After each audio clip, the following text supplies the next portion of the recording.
नमस्कार साथियों, योगा ज्योतिष सब यूट्यूब चैनल में आप सबका स्वागत है। योग का सामान्य परिचय भाग 1 यानी इस श्रृंखला के अंदर हम योग की उत्पत्ति कैसे हुई और इससे जुड़े हुए विभिन्न प्रश्नों को हम पढ़ेंगे और इसके साथ साथ ही हम कुछ योग की जितनी परिभाषाएं हैं वो हम जानेंगे। कुल मिलाकर इसके अंदर हम 50 प्रश्नों को लिया है जो आपके लिए बहुत अच्छे रहने वाले हैं और अंत तक आप इसे पूरा देखिएगा। सबसे पहले प्रश्न आता है, कभी भी यूजीसी योगा नेट की परीक्षाओं में योग शब्द की उत्पत्ति किस धातु से हुई है? ये कई बार आ चुका है, तो आपका जवाब आए कि युज धातु से हुई है। फिर प्रश्न बनता है, योग शब्द किस प्रत्यय के मिलने से बनता है? तो वो है घयम प्रत्यय। घयम प्रत्यय लगने से योग शब्द की उत्पत्ति होती है। ये एक प्रत्यय है। योग शब्द का सामान्य किस अर्थों में लिया जाता है? जो सामान्य उसका शब्द का अर्थ है वो किस अर्थ में लिया गया है? वो सामान्यतः है अर्थ जोड़ना लिया जाता है। व्यवहार में हम देखते हैं कि योग का अर्थ जोड़ना होता है, मिलना, व्यवहारिक पक्ष आदि में लिया गया है। और जब बात करें हम योग के लिए, तो योग के अंदर महर्षि पतंजलि ने इसको समाधि के अर्थ में लिया है। इस बात का भी ध्यान रखिए और इससे जुड़े जुड़े आपको छोटी छोटी बातें और ध्यान रखिए। एक रहता है युजिर योगे, योग मतलब जोड़ना, और युजिर संयमन करना, नियंत्रण करना अर्थ आता है। और दूसरा आता है युजय समाधु, समाधि अर्थ में। योग दर्शन के रचयिता कौन है? महर्षि पतंजलि। महर्षि पतंजलि को योग दर्शन के रचयिता माना। योग दर्शन में कितने पाद हैं यानी अध्याय हैं? तो उत्तर आता है 4 पाद हैं योग दर्शन में। योग दर्शन के चारों पादों के नाम लिखें। ये क्रम भी आ जाता है। पहला है समाधि पाद, साधन पाद, विभूति पाद और कैवल्य पाद। ये 4 प्रकार के इसमें पाद हैं। पाद यानी चरण, इनके अध्याय हैं। अब बात करेंगे योग दर्शन के अध्यायों में वर्णित योग सूत्रों की संख्या क्रमशः आपको लिखनी है। क्या क्या है संख्या? पहले आप देखेंगे समाधि पाद में 51 नंबर सूत्र है, 51 सूत्र हैं टोटल। साधन पाद में 55 सूत्र हैं, विभूति पाद में 55 है, कैवल्य पाद में 34 है। कुल मिलाकर इसमें जो सूत्रों की संख्या बनती है 195। यह आपको याद रखना है। और सूत्रों की संख्या का भी मेल आता है और पादों के नाम भी। योग के पितामह किन्हें कहा गया है? योग के जो पितामह हैं महर्षि पतंजलि को कहा गया है। वीडियो आपको अच्छी लगे तो आप इसको शेयर किया करें और यदि चैनल को अभी तक सब्सक्राइब नहीं किया तो प्लीज़ सब्सक्राइब कर लीजिए ताकि आपको समय समय पर योग की वीडियोस आती रहें। और अगला प्रश्न है 9 नंबर का, अंतर्राष्ट्रीय योग दिवस कब मनाया जाता है? अंतर्राष्ट्रीय योग दिवस 21 जून को मनाया जाता है। और अब 10वां प्रश्न है, महर्षि पतंजलि का समय काल क्या है? वह कब आए? तो 200 ईसा पूर्व में महर्षि पतंजलि का काल रहा है। आसन शब्द की मूल धातु व प्रत्यय क्या है? आसन जो शब्द है आस धातु और ल्युट प्रत्यय इसमें आता है। आसन को मुख्यतः कितने भागों में बांटा जा सकता है? नाम लिखें। आसन को हम 3 भागों में बांटते हैं, विश्रांतिदायक आसन, ध्यानात्मक आसन और शरीर संवर्धनात्मक आसन। दर्शन कितने हैं? नाम लिखें। दर्शन हमारे 6 हैं। पहला न्याय है, वैशेषिक है, सांख्य है और चौथा योग है, मीमांसा और उत्तर मीमांसा जिसे हम वेदांत कहते हैं। ये यूजीसी योगा नेट का जो प्रथम प्रश्न पत्र है, प्रथम यूनिट जो है उसका ये हम विषय पढ़ रहे हैं। और प्रथम में ही आता है वेद वेदांग उपनिषद और उसका सामान्य परिचय जो आता है उसको हम पढ़ने जा रहे हैं। योग की परिभाषाएं, योग का अर्थ क्या है, उनका उद्भव क्या है, उनका इतिहास के बारे में थोड़ा थोड़ा प्रश्नों को हमने लिया है। सबसे छोटा व सबसे बड़ा दर्शन कौन सा आता है? सबसे छोटा जो है वह योग दर्शन और बड़ा वैशेषिक दर्शन को माना गया है। सबसे प्राचीन दर्शन कौन सा है? तो सबसे प्राचीन है सांख्य दर्शन को लिया गया है, जिसके रचयिता कौन है? महर्षि कपिल मुनि हैं। और योग दर्शन सूत्र के अनुसार आसन की क्या परिभाषा है? आसन की परिभाषा आती है स्थिरम सुखम आसनम, अर्थात निश्चल, बिना हिलन चलन, बिना हिले डुले अडोल स्थिति सुखपूर्वक बैठने का नाम आसन है। ये योग सूत्र का प्रथम ही पाद यानी समाधि पाद का 46 नंबर का सूत्र है। योग शब्द की निरुक्ति लिखिए।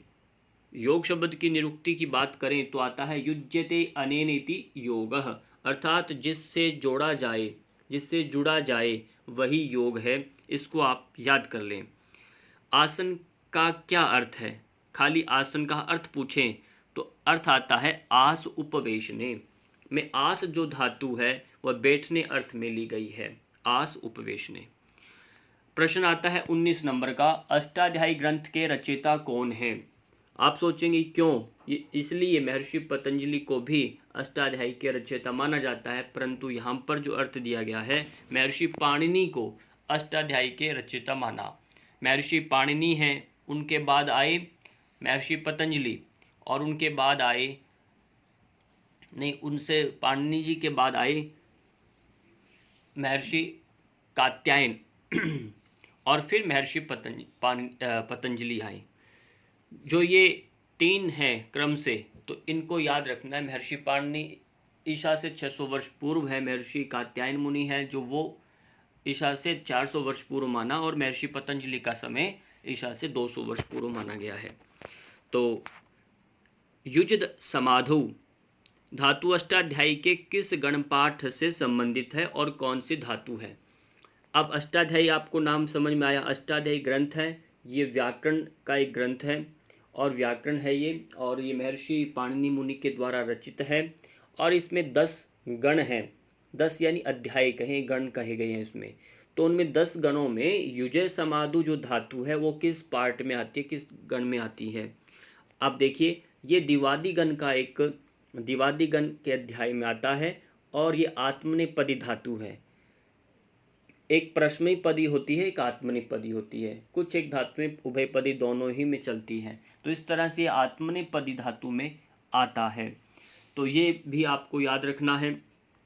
और फिर प्रश्न बनता है, गीता के किस अध्याय में योग की उत्पत्ति बताई गई है? कहाँ से योग निकला? तो चतुर्थ अध्याय के प्रथम से 3 जो तृतीय श्लोक तक जो संख्या है, इसमें योग का उद्भव माना गया है। इसको आप देख सकते हैं। सृष्टि के प्रारंभ में भगवान ने किसे योग का ज्ञान दिया? स्टार्टिंग में सबसे पहले तो वो आता है विवस्वान को। विवस्वान को ये किसके अनुसार है? गीता के अनुसार है। तो विवस्वान को ये सबसे पहले योग का ज्ञान दिया गया। अब अगला प्रश्न है 23 नंबर पर, हिरण्यगर्भ को ऋग्वेद के किस मंडल में समस्त विधाओं और कलाओं का प्रवर्तक माना है? हम आदि वक्ता के रूप में हिरण्यगर्भ जी को लेते हैं, महर्षि हिरण्यगर्भ को। जो हिरण्यगर्भ है, इनका विवेचन हमें ऋग्वेद, जो हमारे आदि सबसे प्राचीन ग्रंथ है ऋग्वेद, उसके किस मंडल में कहाँ मिलता है? तो वो उत्तर आता है इसका 10वें मंडल में। ये भी आपको याद रखना है कि हिरण्यगर्भ का जो ये विवेचन मिलता है विधाओं के बारे में, ऋग्वेद के 10वें मंडल में मिलता है। तो आपको उसमें पहले बताया अष्टक और मंडल क्रम 2 प्रकार की उसमें ऋग्वेद में प्रक्रिया है। अब अगला है, याज्ञवल्क्य के अनुसार किसे योग का प्रवर्तक माना गया है? महर्षि जो याज्ञवल्क्य ऋषि है, जिन्होंने बृहदारण्यक उपनिषद लिखा है, और उन्होंने हिरण्यगर्भ को ही योग का प्रवर्तक माना है, आरंभकर्ता जो है। और हिरण्यगर्भ जो है ये ब्रह्मा जी के प्रथम संतति है, और इनको इस सृष्टि के आदि में ही माना, और तभी से योग को भी माना। अब अगला आता है, हिरण्यगर्भो योगस्य वक्ता नान्य पुरातनः अर्थात हिरण्यगर्भ ही योग के सबसे पुराने प्रवक्ता है। और ये कथन किस ग्रंथ का? ऐसे प्रश्न बनते हैं। तो ये प्रश्न है बृहद योगी याज्ञवल्क्य स्मृति का। याज्ञवल्क्य ने स्मृति भी लिखा, और बृहद योगी का ये बहुत बड़े योग के वक्ता रहे हैं। कौन? याज्ञवल्क्य ऋषि। तो इसलिए इन्होंने उद्घोष किया अपने इसी स्मृति में कि हिरण्यगर्भ ही योग के सबसे बड़े वक्ता हैं और इनसे पुराना कोई नहीं है। तो ये इनका मानना है। और अब हमारा प्रश्न पार्ट 2 आता है। इसमें योग का सामान्य परिचय जो है भाग 2 में हम क्या पढ़ेंगे? योग की उत्पत्ति और विभिन्न परिभाषाओं पर हम इसमें कुछ प्रश्न है 25, उन प्रश्नों को पढ़ेंगे। और 26 नंबर प्रश्न पर आता है, महर्षि पतंजलि को किसका अवतार माना गया है। ये प्रश्न बहुत ही प्रचलित है, तो ध्यान रखना है, शेषनाग का अवतार माना गया है। और हिरण्यगर्भ किसके रूप हैं। हिरण्यगर्भ जो हैं ब्रह्मा जी के रूप माने गए हैं। और पतंजलि योग शास्त्र का आधार ग्रंथ क्या है। अब महर्षि पतंजलि का जो योग शास्त्र है उसका बैकग्राउंड कहाँ से वह निकला, उसका आधार ग्रंथ है हिरण्यगर्भ योग शास्त्र। हालांकि ये हिरण्यगर्भ योग शास्त्र भी हमारे यहाँ समक्ष उपलब्ध नहीं है, इसका कहीं ऐसा भी मिलता नहीं है। फिर भी ये एक कहीं कहीं इसको माना है, तो इसको ये ऋग्वेद में जहाँ आया है तो कुछ इतिहासकारों ने हिरण्यगर्भ योग शास्त्र का नाम भी सुझाया है कि वो ग्रंथ है। और महर्षि पतंजलि ने इसी को आधार बना करके ये कर्म प्रधान रहा है, और इसी कर्म प्रधान पर ये योग दर्शन का संग्रह इसमें से लिया कर किया गया है। योगश्चित्तवृत्ति निरोधः अर्थात चित्त की वृत्तियों का सर्वथा रुक जाना निरोध योग है। ये परिभाषा हमें किस ग्रंथ से संबंधित है, कहाँ मिलती है। उत्तर है पातंजलि योग सूत्र में। तो पातंजलि योग सूत्र का प्रथम पाद जो समाधि पाद है उसके दूसरे नंबर में ये परिभाषा में देखने को मिलती है। योग है कर्मशु कौशलम। गीता में 3 योग की बड़ी बड़ी परिभाषाएं आती हैं जो सबसे कई बार परीक्षाओं में आती हैं, तो वो उनकी संख्या सहित आप उनको याद कर लें। योग है कर्मशु कौशलम अर्थात कर्मों में कुशलता ही योग है। ये परिभाषा किस योग ग्रंथ की है।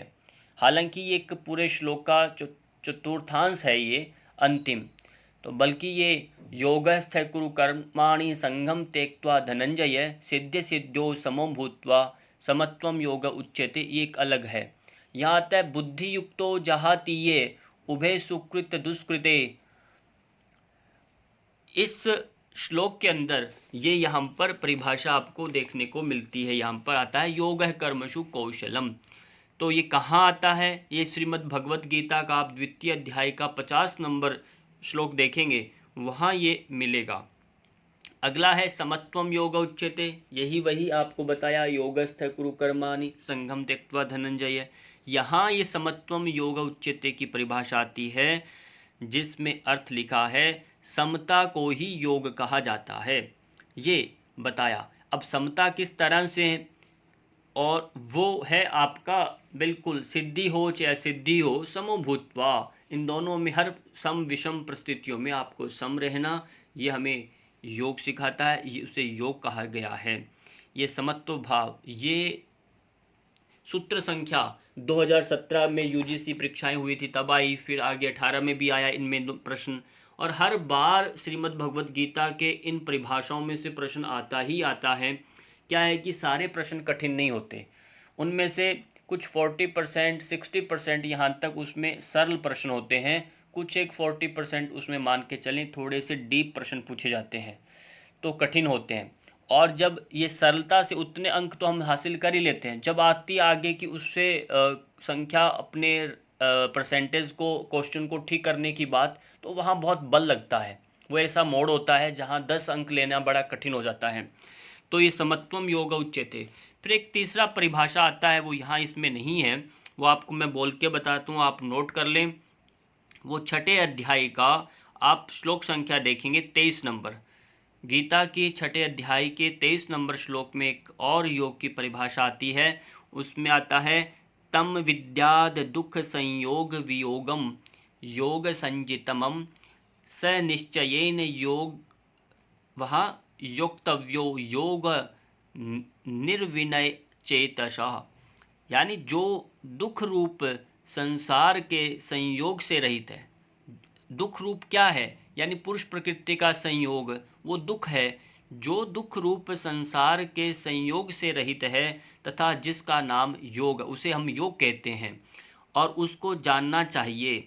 वह योग न उकताए हुए यानी अर्थात धैर्य और उत्साह युक्त चित्त से निश्चय पूर्वक करना कर्तव्य है। आपको चिड़चिड़ा नहीं होना चाहिए, उकताना नहीं है, धैर्य के साथ उसे प्राप्त करना है। ये परिभाषा में योग इसमें महर्षि श्रीमद् भगवत गीता में देखने को मिलती है। 32 नंबर प्रश्न में आप देखें, संयोग योग इत्युक्तो जीवात्मा परमात्मनो, अर्थात जीवात्मा और परमात्मा के मिलन को ही योग कहा जाता है। ये कथन किस ग्रंथ से संबंधित है? ये पूछे तो हम आते हैं याज्ञवल्क्य स्मृति से ये संबंधित है। इसको बहुत अच्छे से याद करना है। और फिर एक प्रश्न और बनता है, श्रद्धा भक्ति ध्यान योगादवेहि, अर्थात श्रद्धा भक्ति ध्यान के द्वारा आत्मा का ज्ञान ही योग है। ये कथन किस ग्रंथ से संबंधित है? तो ये आता है कैवल्य उपनिषद। कैवल्य उपनिषद से ये संबंधित है, इसको भी याद कर लें। और ये कुछ परिभाषाएं ऐसी हैं, इनको आप लिख लें। और ये परिभाषा तो परीक्षाओं में कई बार आई है, जो है पंच इंद्रियों मन एवं बुद्धि की स्थिर अवस्था को ही योग कहते हैं। ये कथन किस ग्रंथ का है? तो आता है उत्तर कठोपनिषद। कठोपनिषद की ये परिभाषा है, इसको आपने अच्छे से याद कर लेना है। और ये योग का डेफिनेशन सबसे प्रसिद्ध है इसका, इसको आप कंठस्थ करें। अगला प्रश्न 35 नंबर में आता है, संसारोत्तरेण युक्ति योग शब्देन कथ्यते, अर्थात इस संसार सागर से पार होने की युक्ति ही योग है। ये कथन किस ग्रंथ से संबंधित है? ठीक, ये है योग वशिष्ठ से। वहाँ कहा गया है ये जो संसार है, संसार सागर, इसको पार करने की जो युक्ति यानी उपाय बताया गया है वह योग है। ये इसे हम भव सागर भी कहा। कहाँ पर? भव यानी संसार के लिए उपयुक्त शब्द है। भव सागर, संसार रूपी सागर को पार करने का जो उपाय है वह योग को लिया गया। ये योग वशिष्ठ में आता है। ये बहुत ही प्रसिद्ध है। ये थोड़ा गलत आ गया, मार्किंग हो गया। अब इसमें 36 नंबर में देखेंगे, योगश्चित्तवृत्ति निरोधो ही। ये योग दर्शन के समान ही इसकी सूत्र का ये परिभाषा है। ये कथन पर किस उपनिषद का है? पर यह है शांडिल्य उपनिषद। थोड़ा सा अंतर है इसमें, आप देखेंगे योगश्चित्त वृत्ति निरोध वहाँ बोलते हैं, यहाँ निरोधो ही कहा। तो ये भी आप याद रखिए। फिर प्रश्न बनता है 37 नंबर पर, पुम प्रकृत्योति योगो अपि इत्याभिधीयते, अर्थात प्रकृति पुरुष का वियोग करके पुरुष के स्वरूप में स्थित हो जाना। वियोग यानी अलग अलग, योग तो होता है जोड़ना, वियोग होता है बिछुड़ना, है ना। वियोग करके पुरुष के स्वरूप में स्थित हो जाना यानी प्रकृति से हट करके और पुरुष का जो भेद जान लेना और स्व आत्मा में स्थित हो जाना, तथा दृष्टु स्वरूपे अवस्थानम वाला सिद्धांत के अनुसार वो क्या कहलाएगा? योग कहलाता है। ये परिभाषा कहाँ की है? तो उसका उत्तर है सांख्य योग की।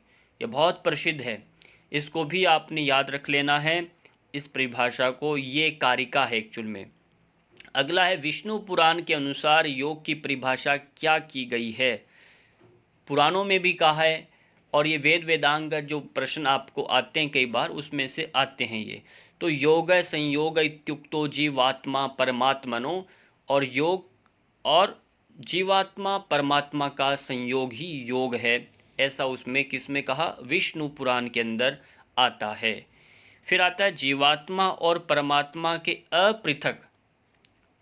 पृथक होता है अलग, अब अपृथक का अर्थ होता है जोड़ना, योग, इकट्ठा हो जाना, जुड़ जाना, भाव को योग कहा गया है। ये परिभाषा कहाँ मिलती है? ये स्कंद पुराण में आती है। कुल मिला के ऊपर और नीचे वाला विष्णु और स्कंद पुराण में एक ही समानता से ये प्रश्न है, एक ही माना है। 40 नंबर प्रश्न जो आता है इसमें है, तम विद्याद ब्राह्मणो योगम वियोगम योग संचितम, अर्थात संसार के दुखों से वियोग के साथ, संसार के जो दुख हैं उनसे वियोग के साथ ब्रह्म के साथ संयोग होना योग है।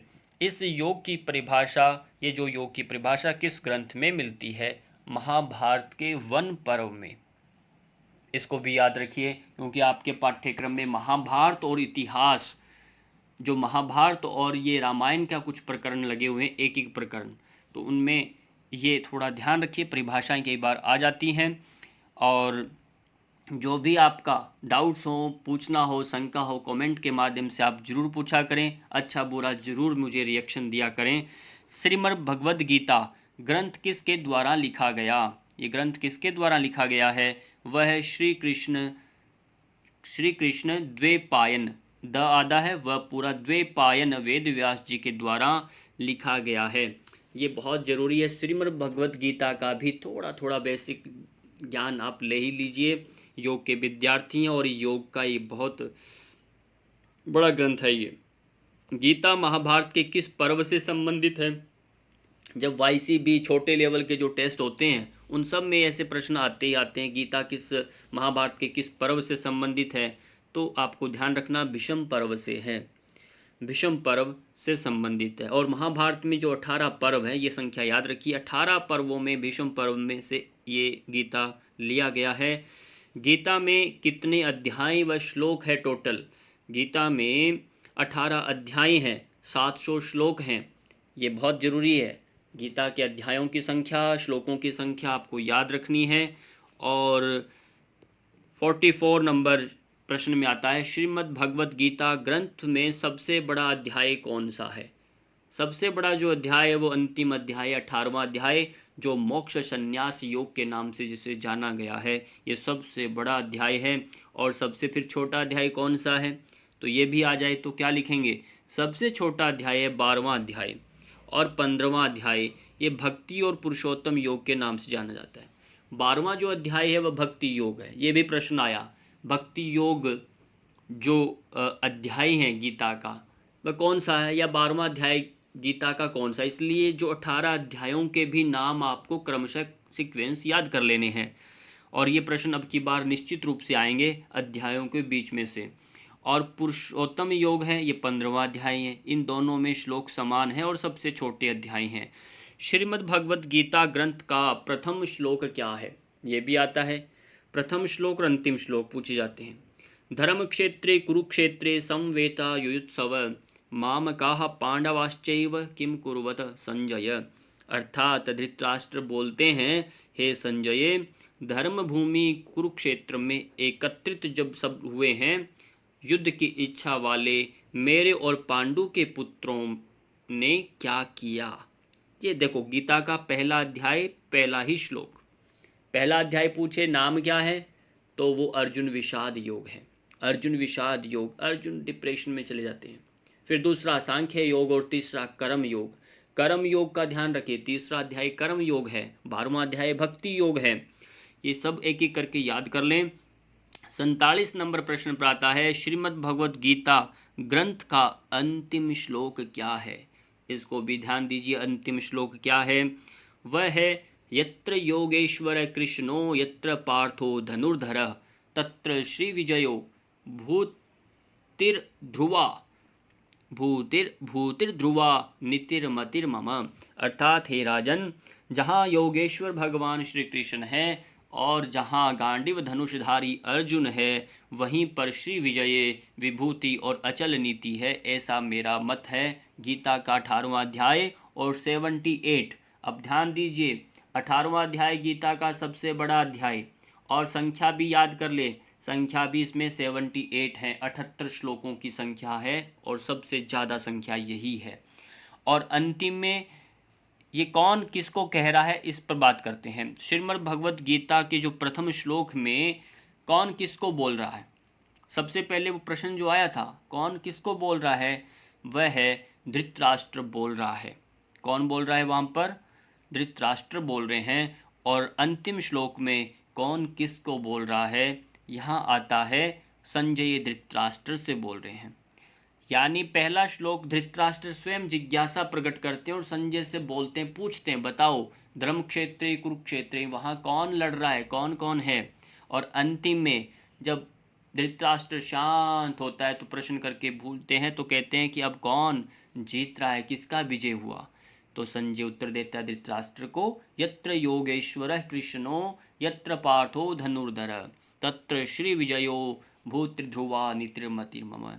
ये श्लोक आपको याद करें। और आज का अंतिम प्रश्न, संजय को दिव्य दृष्टि किसने प्रदान की? जो दूर से उसने जो देखा, ये दृष्टि किसने प्रदान की? श्री वेद व्यास जी ने उसको ये प्रदान की।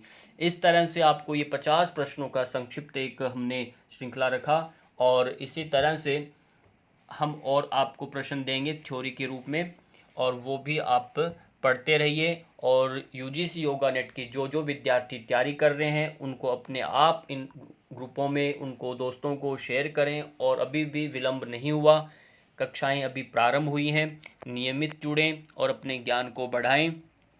इसी के साथ आप सबका बहुत बहुत धन्यवाद।